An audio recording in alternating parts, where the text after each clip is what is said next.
was but nothing has ever given me more joy, I think, in my life than getting people high. Sue me. I mean, I always thought as a being, other than making people laugh, that was the best I could do for someone.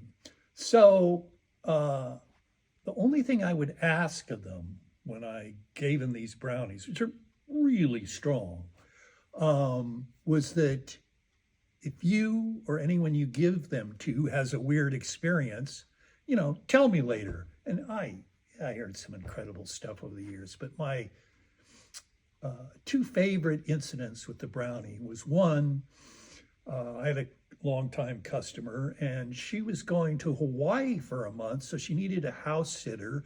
So she went to some agency and she got this very rigid shrink from Switzerland, of all places, to house sit. And she did what happened oftentimes. She said, you can house sit for me. This is my house, but stay out of my freezer.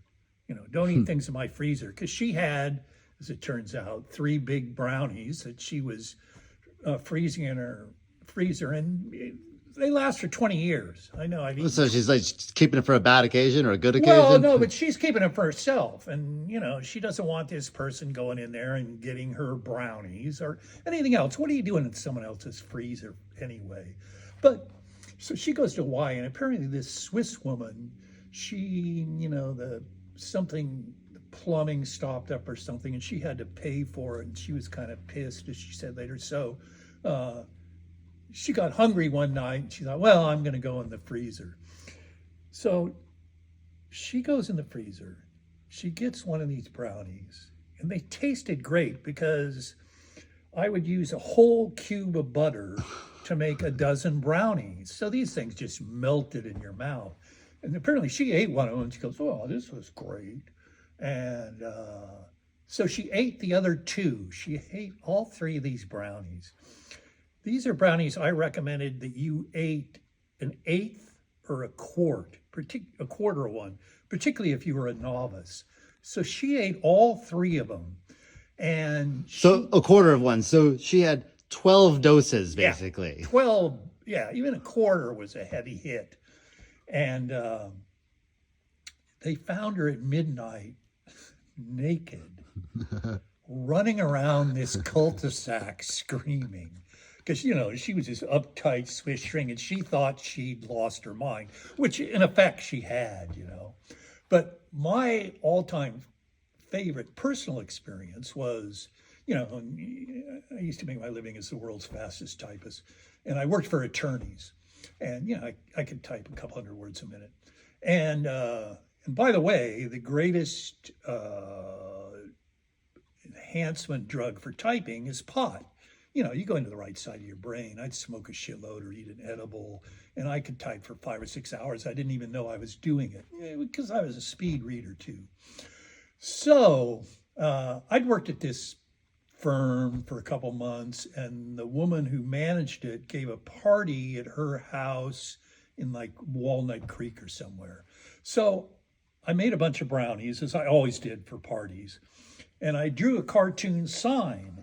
And this sign had a guy put a brownie in his mouth, a quarter of one. I said, the sign, 8 by 12, clearly said, and this is like a sociological experiment I always did, do not eat more than a quarter to begin with. You'll get too loaded. And in my experience, that meant that virtually everybody did, whether they ever had one in their life. And if they were boomers, they'd had those brownies in the 60s where you just threw all the seeds and stems in and they crunched, they cut your throat when you ate them, and they didn't get you very high. So they were thinking, well, if he's saying a quarter, I'll eat a half or the whole thing. And so after a couple of hours, and people would eat, one woman was crying. Another guy was down on his knees, and they'd eaten a whole brownie. And these people, they had drool at the side of their mouth.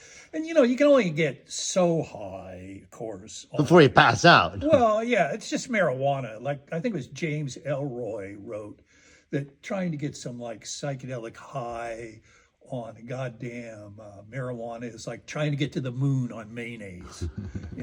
Well, that was my rationalization anyway. So there was a Mormon girl who worked in the word processing center. And I obviously not a religious type, but I've always been a little partial to Mormons because in my limited experience, they really did practice the golden rule. And I thought it was crazy never getting high, but that's their business. So I was, always very careful around Mormons not to get them loaded. So she had this husband and he was there, a young guy. And what I did at that party is I was sitting over there avoiding all the moaning people and talking to someone. And I noticed out of the corner of my eye that her husband is edged up to where the brownies are on the table with all the hors d'oeuvres and everything. And he's talking to someone and he reaches over, seems to ignore the sign, and he grabs a brownie. Her husband's a Mormon too. Yeah, and he takes the brownie, he puts it up to his mouth and takes a bite. And I'm probably like this room, way on the other side of the room. And I thought, holy shit. And I ran across the room going, no! And the guy had started to chew it. And I got over there, threw the brownie out of his hand. I pried his mouth open. And I went in and it was all just oil and stuff. And I pulled it out, and I picked up a napkin and cleaned his tongue. And this guy's going, ah! And the whole party's going, fucking Parks lost it. He's gone crazy on one of his own brownies. And I told this guy, I said, holy shit, man, you eat that whole brownie, you're going to be high as hell. You're a Mormon guy. And I said, boy, I saved your ass. And so at the end of the party, his wife, they're leaving. And the wife comes up to me and she hugs me. She never hugged me before. She said, I'm so grateful to you. Who knows how horrible it would have been for Johnny if he'd actually eaten that thing. I said, oh, yeah.